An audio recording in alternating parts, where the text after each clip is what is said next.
black now in the chip department. The gray's worth 10,000, black's 25,000 each. It's not exactly the most colorful array, but it really does the business. And I think he's just slung out a whole bunch of little chips. It's just a call.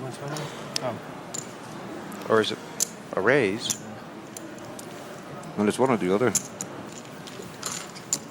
I think it's just a call. 100 and 100. Here's the flop. And they've both missed this wide. Where's the advantage? Well, the advantage in this spot is normally the first guy to put a chip into the pot. Good news for Marty Smith, because you can't blame Mitzi for having a stab at this after Marty has checked the flop and indicated that he might be very strong. 135 is the bet. Now Marty is thinking that if Mitzi had an ace, he'd probably have raised here in this situation, so he'd be for the flop, so he's not too worried about an ace. He's probably more worried that Mitzi may have a 6 here. But the best news for Marty Mitzi, drawing dead, and now he's completely missed it. And again, that's the best thing Marty could hear, duck for dinner.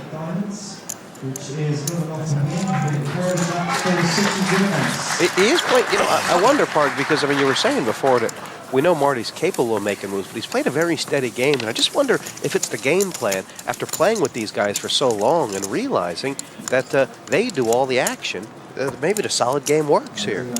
Well, the solid game is working very well. I just don't like the way he keeps betting when he hits the top pair and not giving one of these two aggressive guys the chance to stick a few chips in the pot trying to buy it. Now, is Marty going to turn the screw? I'll pass. With the 8 now. Cool.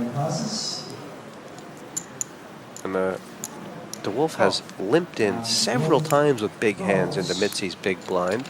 Well, I think this is the kind of plan that the Wolf has. He's almost trying to induce a raise from Mitzi.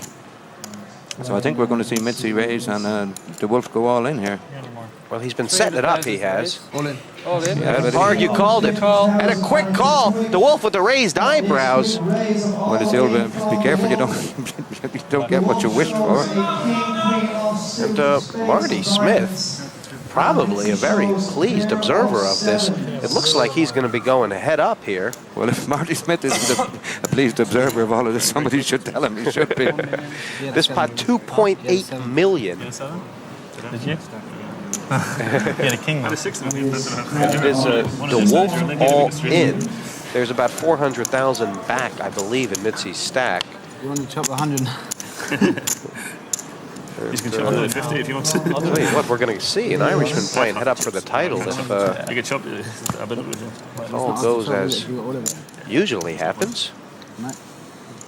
It is what it is. Interestingly enough, the Wolf really hasn't lost many races. Tonight, yesterday, the day before. Well, I don't think there was an Irish Open where there wasn't an Irish guy in the last two. Please God, there never will be. 1.2. You had a good hand though, right? 425. It's all very nice having all these foreigners coming over here to join us for our poker tournament, but we would like it if they got knocked out and let us get on with the serious end of it ourselves. It's one of the dangers when you invite somebody in for a drink. They may stay and finish the bottle. And these guys being pretty cool about having their entire tournament on the line here. 1.425. 1.445. 1.445. Know if Mitzi's ever been in this serious a position since, very early in the tournament, Barik. He's managed to keep himself out of these kind of situations. He was pretty surprised when this? I'll make a huge comeback. Well, Mitzi's been playing the kind of a game where he's been keeping the pots reasonably small. It's known in the trade as chopping, where you don't put your whole stack at risk. But when the blinds get real big, this is the kind of thing that happens. Who's running better is the question. The Wolf has never lost one of these as far as I know. And a big flop for Roland, all the sevens lead. Anything, 9, queen, king, or ace. Not very much in this at the moment, mathematically. You should call your ace pre-flop and then get it. Yeah. It's almost a toss-up. That has suddenly swung it back into the 2-7's favorite. Could we be seeing the end of Roland de Wolf? Just for today, I'd imagine. Oh, the ace! way. He's pretty incredible, this guy. He is living on a golden pin. I think the Wolf stats in that kind of policy can go up to 1,333, lost 2, drew 1 the last 2 years. 3.3, I guess. I want better. Well, this is the secret to Texas Hold'em in a tournament. If they can't knock you out when you're all in, they absolutely cannot knock you out. And Mitzi, all of a sudden, way downtown, under $500,000. Look at that hand again. It all came down to the river card. A race before the flop, but when the turn hit the board, the Wolf was gasping, pawing, struggling at the thin air. The ace on the river, though, made him a Broadway straight. 10 Jack Queen King Ace beaten the 7's up. And Roland yet again. Now that Roland's got chips again, Park, is it just turn, turn, turn? Well, that has been his modus operandi. No, when he does get his hand on a good bunch of chips, he just immediately tries to turn the screws. I mean, that's what all the good tournament no-limit hold'em players do. Right. I mean, we saw when Roland was short, he was doing a lot of limping from the button, but that's not happening now. And Mitzi's got a bit of a decision here. He's got 50,000 equity in. All in. And now moves it straight in with a Jack 4. This is to sort of... This is tremendous news for him. Call. Oh, wow. Sorry. Marty's got a huge hand, Park, and the call, is this what they call sort of implied collusion? You know, they'll I check don't think it down. so. I don't think Marty Smith is trying to finish second in this tournament. I'm quite surprised Marty didn't move all in there, try and get the Wolf out of the pot and take on whatever 2 random card Mitzi had on the big blind. Well, it is Mitzi all in, and there's 1.2 million in this pot. I mean, this is pretty serious. If the Wolf wins this pot, Smith's going to be sick. But Look at this. Marty Smith's hit the ace with a flush draw for the Wolf. And now the Wolf's hit the flush. Bet. 400. 400,000 is a bet.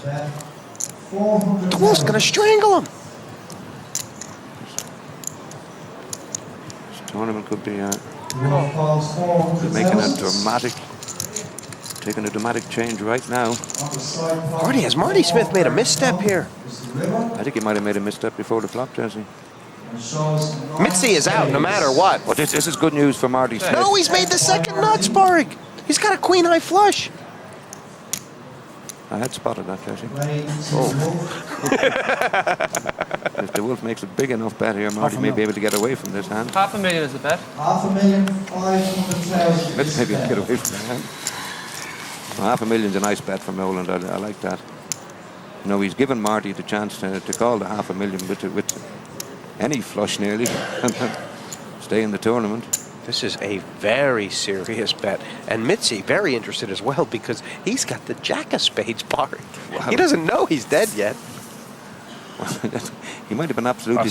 He might have been absolutely... Oh, It's a good fold. it's got away from it. Wow. Third nuts, too. It's a good bet. Look at that.